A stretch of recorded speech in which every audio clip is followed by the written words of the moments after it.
10월 30일 세 번째 임장주에 왔습니다. 여기는 이쪽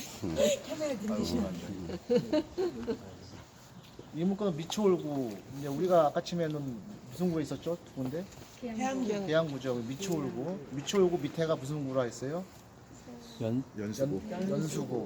그래서 오른쪽은 남동구, 남동구. 그다음에 바다 쪽은 중구, 중구. 그거는 영종도가 중구입니다.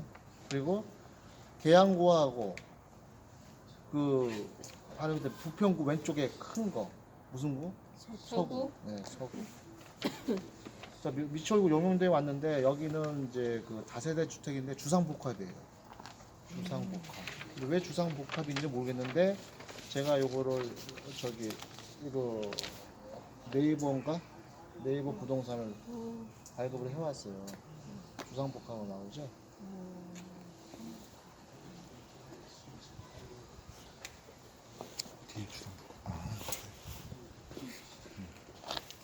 상가는 안 보이는데 왜 주상복합인지 모르겠습니다. 2층은 근생으로 잡을 수도 있죠. 그렇죠. 자, 그럼 우리는 여기서 추리가 가죠. 2층, 3층은 근생을 잡고 주거용을 살 수도 있죠. 그러면 우리는 건축물 대장을 띄워보는데 건축물 대장은 어디서 뛴다? 엄청 어디서 띄어요? 건축물 대장이요? 네, 정부 이사부. 정부 24? 그렇죠. 정부 입사시 또는 지자체. 네네. 자, 그러면은 이게 저희가 해당 물건이 1002호인데 요게 지금 현재 신탁 물건이 신탁 공매. 신탁 공매인데 처음에 최초가 2억 2천을 시작해가지고 몇 번 유찰돼가지고 안 돼가지고 수의 계약으로 해서 1억 5천 5백에 나온 겁니다. 그래서 이제 신탁 물건은 세 가지 등기부등부, 신탁원부를 보시고 내가 공고문 신탁회사에서 내보낸 그럼 이게 이제 공고문이에요. 그거 어디서 찾는 거예요? 나중에 알려드릴게요. 그 공고문은 신탁회사에 들어가서 보든지 온비드에 들어가서 보든지 이것도 없네. 온비드 나와요. 근데 참 우리가 기대를 안 줘버리잖아요. 항상 어렵게 만들어 놔가지고 찾기가 어려워. 그리고 그리고 되돌리기도 어려워. 온비드는 되돌리기가 딱 없어져 막. 이게 신탁회사 해당 홈페이지에 네. 그 공지가 네. 그 기간을 어느 정도 산정돼 있는 기간이 있는 거예요. 이건 수익 계약은 오랫동안 해요. 상당히 오랫동안 해놨어요. 이거 안 팔리니까. 그럼 그냥 1억 5천 가지고 그냥 거기 신탁회사 가면 공고 바로 좀 계약하면 되는 거 그렇죠. 네. 근데 여기서 우리가 따져봐야 될 게 만약에 여기 세입자 있으면은 어떤 방법으로 내보내느냐 그걸 우리가 고민해봐야 되겠죠. 어떤 방법 없으면 땡큐인데 있으면 어떤 방법을 내보내느냐. 신탁회사한테 물어보면 걔네들은 관리만 그걸 잘 모른다 그래요. 서류만 그 물건만 갖고 있지 명도하고 뭐 하고 책임지는 건 다 너희가 책임져라 매수자가. 그래서 여기 입찰 전 유의사항에 이거 쭉 읽어보면은 매수자가 책임지라는 게 다 나와 있어요. 그 우리가 다 모든 걸 책임져라 법적으로. 여기 보시면 전입세대에 2018년도에 돼 있다가 써 있어요. 2018년도에 김땡땡. 근데 몇 년도 여기 중요하지 않아요. 신탁 물건은 왜 권리관계가 필요가 없으니까 이게 뭐 후수인지 뭐 선수인지 필요가 없죠. 근데 물건 사오는 거니까 신탁 물건은. 임차인 관계는 생각할 필요가 없다는 네, 거죠. 단지 임차인 권리 관계는 우리가 이걸 어떻게 내보느냐 안 내보느냐. 그래서 제가 신탁 물건을 이렇게 해보면은 어려운 게 다가구가 좀 어려워 오히려. 다가구. 다가구가 어렵다고요? 더 많이 있잖아. 너무 많아요. 여기는 집 한 채잖아요. 다가구는 최대 몇 채까지가 다가구죠? 14채. 19채. 19채. 네. 그리고 최대 면적이 연면적이 최고 몇이죠? 330. 쭉쭉이 660제곱미터. 660. 그러면 고시텔은 500. 또 여기 보시면 이제 공고문에 보면 자기네가 1차, 2차 해가지고 쭉 해야 되죠. 유찰된 게 나와요. 몇 번 유찰됐다. 나오면. 더 이상 이제 안 떨어뜨리고 이거 가지고 이제 너희들 사가라 수익계약으로.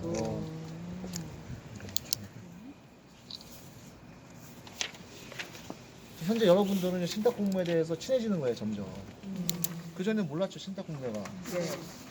그러면 이게 최저 통치 입찰가 이런 게 아니라 신탁인지 딱 이 금액인 거예요?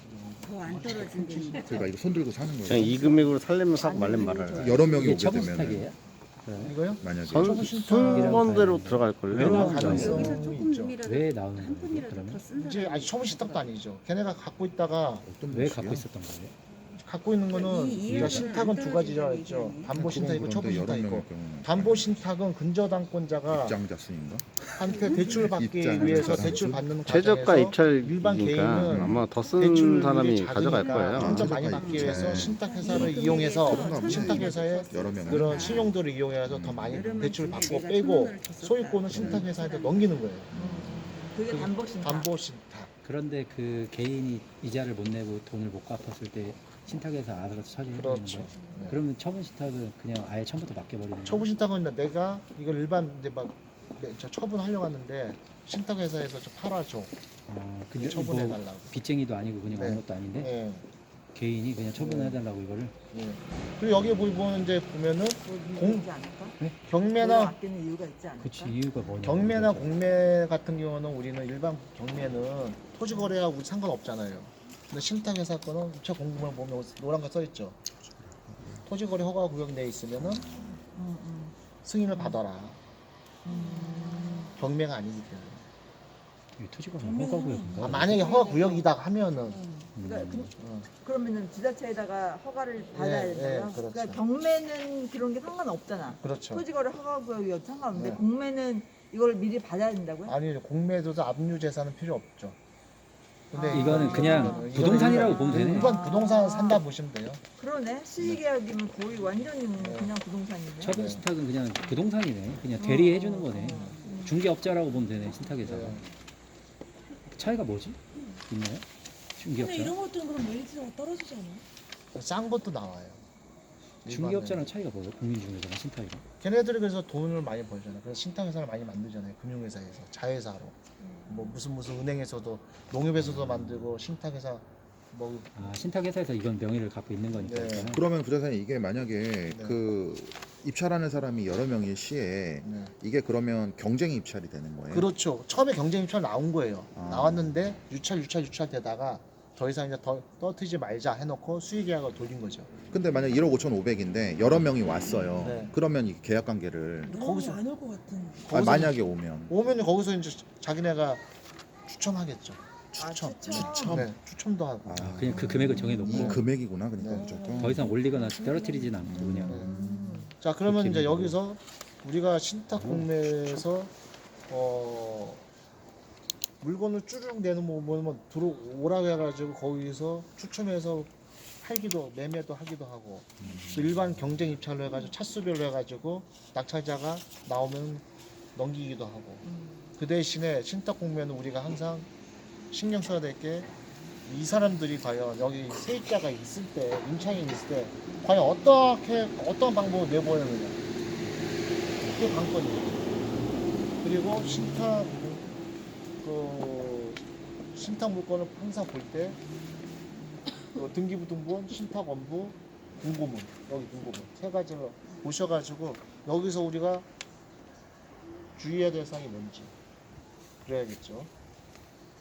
여기 현재 이게 평면도예요.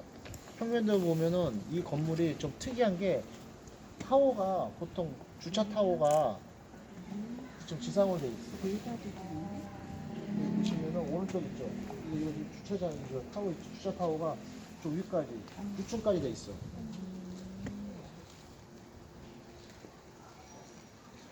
방 3개, 화장실 2개.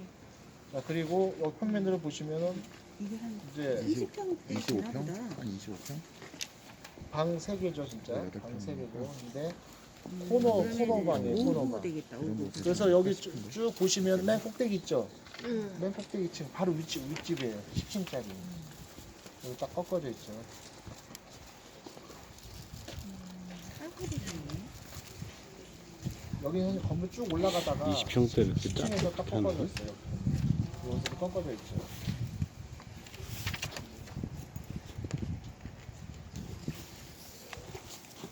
그죠? 우리 잘 보세요. 쪽이 꺾어져 있죠. 저기 뭐 이렇게 잘라 있어요. 뭐 일조권인지 아니면 용적률인지 모르겠지만, 그리고 여기는 준주거 지역이죠. 준주거 지역은 카멜레온이라고 했죠. 주거 지역도 되고 또 일반 여러 가지 혜택을 받을 수 있는, 그래서 준자가 들어가는 건 카멜레온이고, 준주거 지역은 오피스텔도 지을 수 있어요.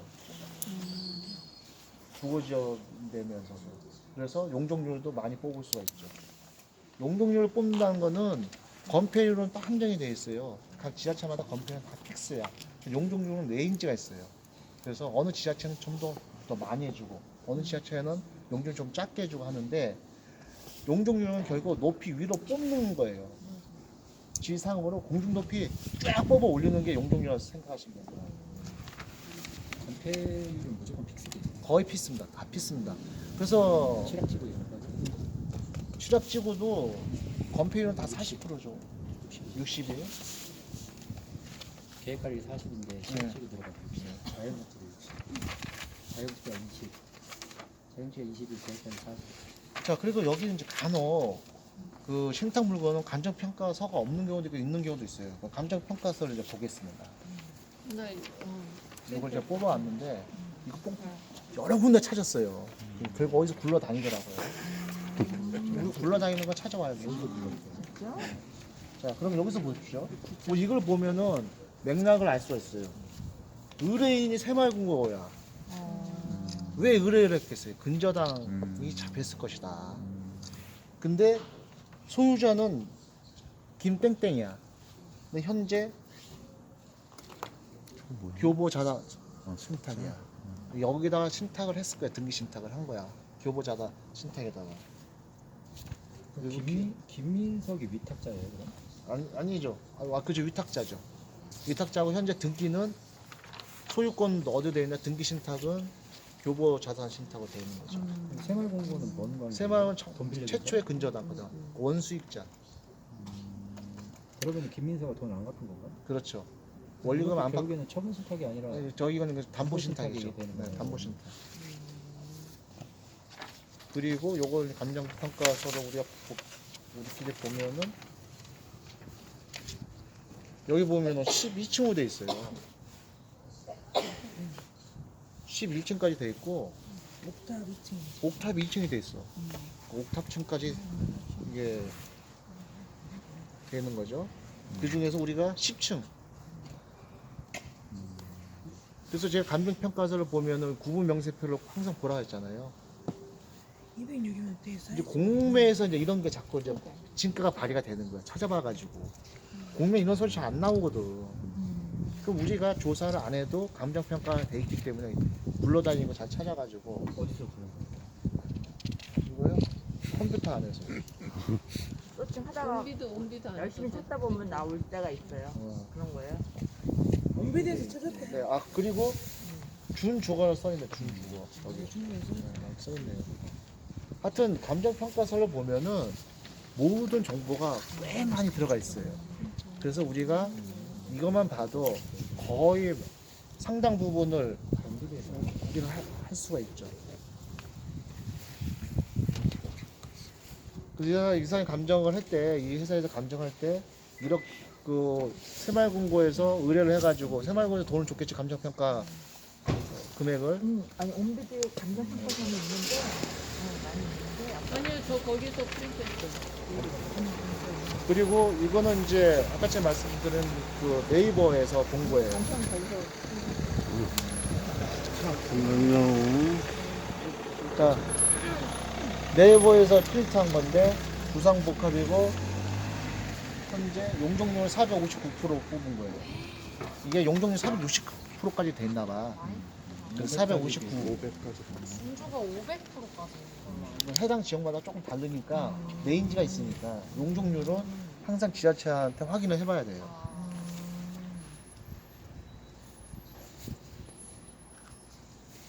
이 사람은 잘 지은 거네. 그리고 이제 시세로 보니까 18년이셨어. 전세가 여기가 1억 7천이야. 최근에 나온 물건이. 높이예요. 그러니까 시세죠. 실제 거래된 가격이 아니고 시세를 1억 7천, 그럼 한 1억 6천이면 나가겠죠. 부동산에 가서 그래. 근데 현재 얼마 나왔느냐? 1억 5,500이 나왔어요. 큰 메리트는 없는데 신탁 물건이 이제 이런 거구나. 신탁 물건이 여러 가지 경우수가 많이 나오거든요. 그거 하나씩 몇 번만 해보면은 신탁 공매도 우리가 꽉 잡을 수 있어요.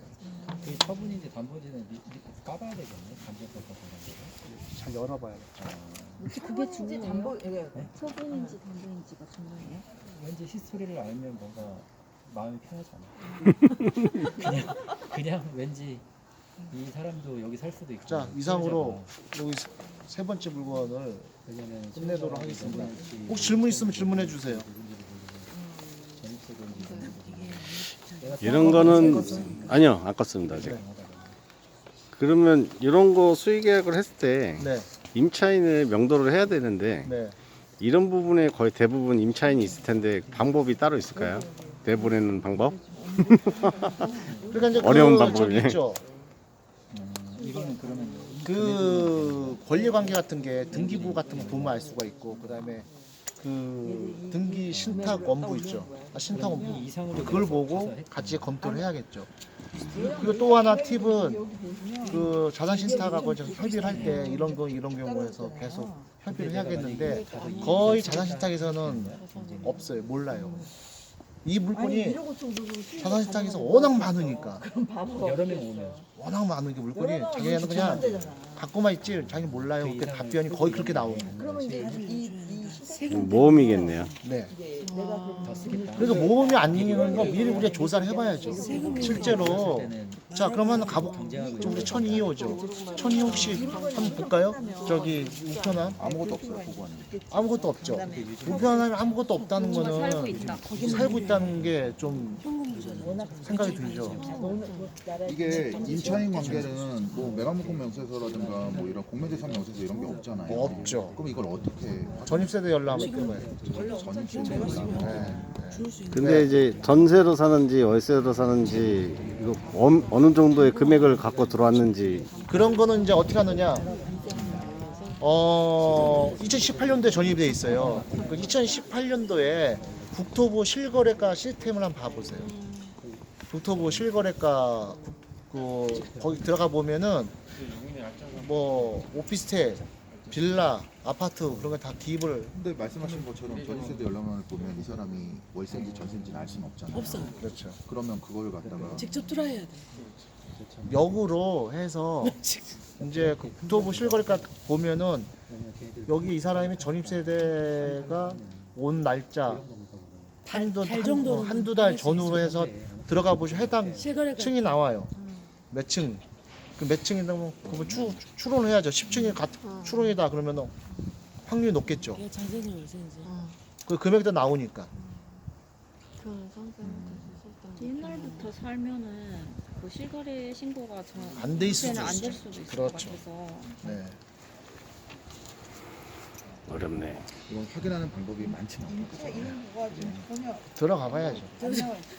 띵동 해야지. 띵동 해야죠. 기분이 안 좋을 것 같아요. 아까 보니까 안 좋겠네. 안 좋죠. 근데 근데 이제 월세 입자는 안 좋을 건 없죠. 공고 장부에 나와 있어요. 그렇긴 하지만 아까 저기 아마 관리비 같은 것도 안 낼 수 있어요. 그 일단 한번 왜냐면 이런 경매 걸리면 안 사람들은 된다고. 뭐 대당을 하거나 뭐나 이런 것도 할 것도 없고 아무것도 하는 게 없는 거잖아요. 네네. 그러니까 그러면 기분이 굉장히 안 좋을 것 같은데. 아까 여기 임차인 임차인이 맞죠? 있어요? 있었어요. 2018년도에. 공고문에 김땡땡. 김땡땡. 아, 그냥 우리가 신탁 공매하면 그냥 아무 대책 없이 그냥 싸니까 사면 되는구나. 그게 아니라 임차인을 그럼 어떻게 해결할 건지 출구 전략을 어떻게 임차인을 만약에 가치가 있다 하더라도 임차인이 있잖아요. 임차인을 어떻게 명도할 건지 아니면 승계를 할 건지 그 부분에 대해서 우리가 고민을 해야겠죠. 그래서 없는 물건들도 있어요. 우리 지난번에 우리 화성시 남양읍에 갔을 때 없었어요. 그게 확실히 없었네. 네, 없었어요. 근데 거기 관리인이 자기가 받은 건가? 그 사람이 자, 자기가 그럼 알려주기 힘들다고 없으면은 이제 전입세대를 없으면은 우리 그때 들어가 봤잖아요. 딱 보면은 느낌이 있잖아요. 그럼 없다고 이제 거의 80% 90% 없다 하면은 좀 더 조사해가지고 그 빌라 같은 경우 이제 관리해 주는 사람 있죠. 아니면 그 앞집 초인종 눌러보면 알 수가 있거든요. 있는지 없는지. 그래서 이게 그러면 이 사람이 채무자일 수도 있잖아요. 임차인이 네. 그냥 임차를 낸 사람이 네. 아니고. 그럼 그거를 확인할 수 있는 거는 뭐 이런 거 같은 거 관리사무소 같은 거 있으면 혹시 이름을 확인해 본다든가 이런 식으로. 그러니까 지금 이렇게 제 머리 아프네. 그러면은 만약에 그 위장 임차인 아니고 진짜 임차인이면은 그냥 계약 끝날 때까지 기다렸다가 내보내도 되지 않아요? 근데 그런 게 이제 조건이 신탁원부에 있을 수가 있습니다. 어떻게 해가지고 이거를 그리고 새로운 거는 새로운 임차인이 들으면은 새로운 임차인은 그 현재 소유자이죠. 전 소유자가 임의대로 못해요. 승인을 받아야 돼요. 최소한도. 그 신탁사나 근저당권자에. 그 비과세 끼지는 거 근데 그렇게 승인 안 받고 임대 놓는 경우도 간혹 있어요. 취득세 12.4% 그래서 승인을 받고 내라는 건 결국 더 이상 임차인 들이지 말라는 거겠죠. 신탁에서. 단타? 자, 이제 여기까지 자 마지막 여기까지 하겠습니다. 네. 안 된다며.